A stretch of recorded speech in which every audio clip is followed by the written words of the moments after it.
Hello, welcome to Shop Talk. We're going to look at a vintage Homelite chainsaw. This is the model 700G. This was made in 1960. It's 5.64 cubic inch. Weighs 21.3 pounds, and that's the power head only. This one capable of running up to a 60-inch bar and chain. This one has a 32-inch bar and chain. And we'll get up and take a close look at some of the features this had back in the 60s.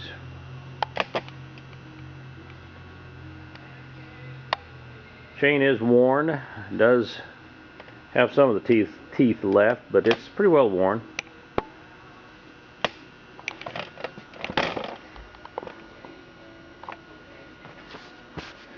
This is just where we found it. It was in a barn, and you will have to do a little tuning on it. That carburetor does need to be gone through, and maybe throw a kit in it. Real popular carburetor. That's that Tillotson carburetor. You can get parts for still. It does have an early version of the throttle lock, and that's right here. You hold the trigger down and pull this lever back, and that gives it about quarter throttle. Made it easier to start this big old heavy saw. High compression engine. Has a manual oiler on the right here, thumb oiler they call it. Air cleaners in here. This is the mix right up on top here, your fuel mix. Kill switch is out in front.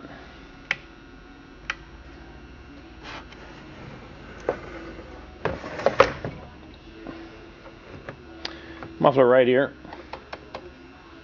And right there's where you adjust the bar tensioner, right there too. That's right here. Loosen the two bar nuts up and adjust that tensioner.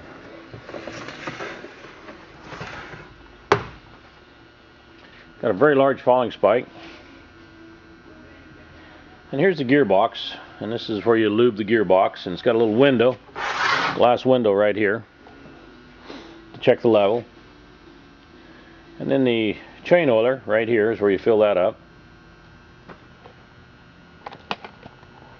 And this is the shut off for the fuel reservoir, little valve. And it's got the original tag on it, 700G. Needs a good cleaning. It's been setting for quite some time. And just a nice vintage chainsaw.